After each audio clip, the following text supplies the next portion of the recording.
This vehicle was doubtless some electrical contrivance. It was noiseless and ran on a single iron rail in perfect balance. The trip was made at a very high rate of speed. We were carried up hills and down dales, across valleys, and along the sides of steep mountains, with any apparent attempt having made to level the earth as we do for railroad tracks. The car seats were huge yet comfortable affairs, and very high above the floors of the car. On the top of each car were highly geared flywheels on their sides, which were so automatically adjusted that, as the speed of the car increased, the high speed of these flywheels geometrically increased. Jules Galdia explained to us that these revolving fan-like wheels on top of the cars destroyed atmospheric pressure, or what is generally understood by the terms gravitation, and with this force thus destroyed or rendered nugatory, the car is as safe from falling to one side or the other from the single rail track as if it were in a vacuum. The flywheels in their rapid revolutions destroying effectively the so-called power of gravitation, or the force of atmospheric pressure, or whatever potent influence it may be that causes all unsupported things to fall downward to the earth's surface or the nearest point of resistance. The surprise of my father and myself was indescribable when, amid the regal magnificence of a spacious hall, we were finally brought before the great high priest, ruler of all the land. He was richly robed and much taller than those about him, and could not have been less than 14 or 15 feet in height. The immense room in which we were received seemed finished in solid slabs of gold, highly studded with jewels of amazing brilliancy. The city of Eden is located in what seems to be a beautiful valley, yet in fact it is on the loftiest mountain plateau of the inner continent, several thousand feet higher than any portion of the surrounding country. It is the most beautiful place I have ever beheld in all my travels. In this elevated garden all manners of fruits, vines, shrubs, trees, and flowers grow in riotous profusion. In this garden 4 rivers have their source in a mighty artesian fountain. They divide and flow in 4 directions. This place is called by the inhabitants the navel of the earth, or the beginning, the cradle of the human race. The names of the rivers are the Euphrates, the Pison, the Gihon, and the Hiddekel. The unexpected awaited us in the Palace of Beauty. In the finding of our little fishing craft, it had been brought before the high priest in perfect shape, just as it had been taken from the waters the day when it was loaded on board the ship by the people who discovered us on the river more than a year before. We were given an audience of over 2 hours with this great dignitary, who seemed kindly disposed and considerate. He showed himself eagerly interested, asking us numerous questions, and invariably regarding things about which his emissaries had failed to inquire.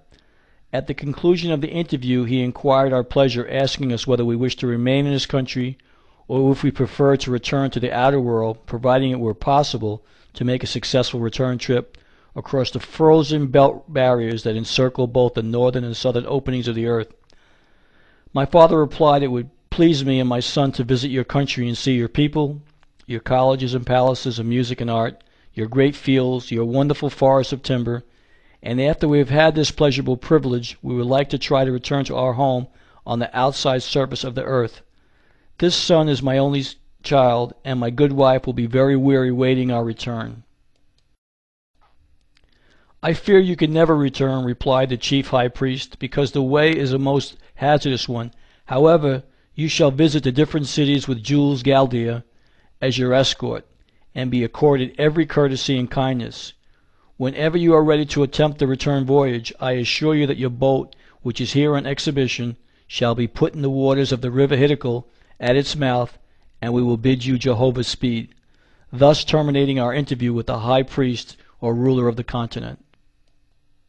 We learned that the males do not marry before they are from 75 to 100 years old, and that the age at which women enter wedlock is only a little less, and that both men and women frequently live to be from 600 to 800 years old, and in some instances much older.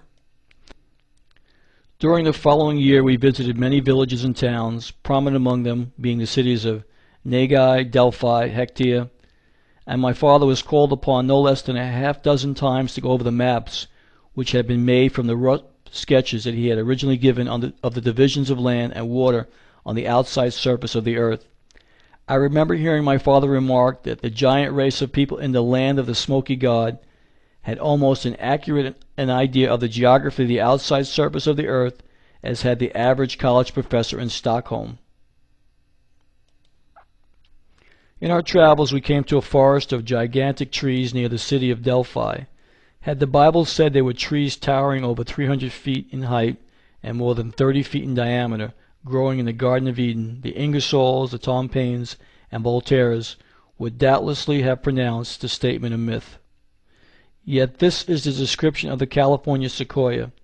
But these California trees pale into insignificance which was at least 2 feet in length and 15 inches in diameter. After we had been in the city of Hectia about a week, Professor Galdia took us to an inlet where we saw hundreds of tortoises along the sandy shore. I hesitate to state the size of these giant creatures.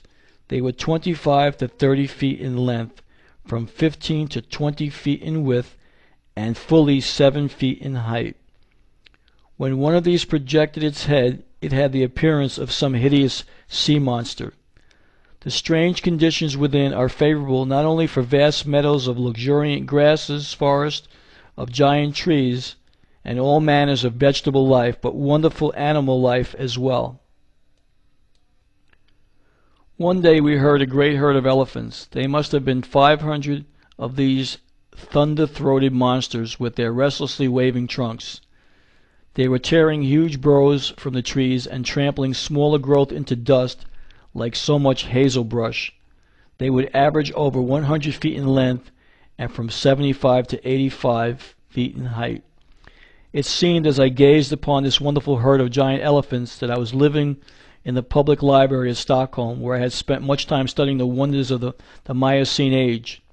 I was filled with mute astonishment, and my father was speechless with awe.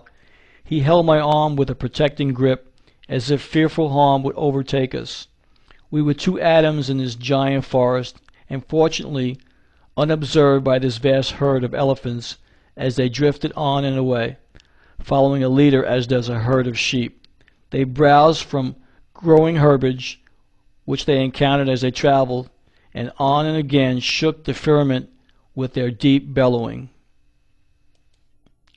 There is a hazy mist that goes up from the land each evening, and it invariably rains once every 24 hours.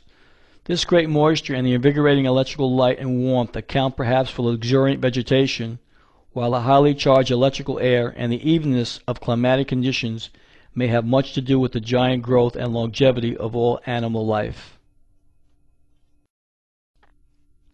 In places, the level valleys stretched away for many miles in every direction. The Smoky God in its clear white light looked calmly down. There was an intoxication in the electrically supercharged air that fanned the cheek as softly as a vanishing whisper. Nature chanted a lullaby in the faint murmur of winds whose breath was sweet with the fragrance of bud and blossom. After having spent considerably more than a year in visiting several of the many cities of the within world and a great deal of intervening country, and more than 2 years had passed from the time we had been picked up by the great excursion ship on the river, we decided to cast our fortunes once more upon the sea and endeavor to regain the outside surface of the earth.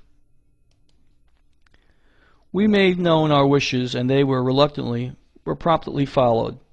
Our host gave my father, at his request, various maps showing the entire inside surface of the earth, its cities, oceans, seas, rivers, gulfs, and bays. They also generously offered to give us all the bags of gold nuggets, some of them as large as goose eggs, that we were willing to attempt to take with us in our little fishing boat.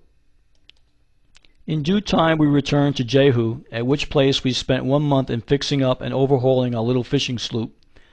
After all was in readiness, the same ship Naz that originally discovered us took us on board and sailed to the mouth of the river Hiddekel. After our giant brothers had launched our little craft for us, they were mostly cordially regretful at parting. My father swore by the gods Odin and Thor that he would surely return again within a year or two and pay them another visit, and thus we bade them adieu. We made ready and hoisted our sail, but there was a little breeze.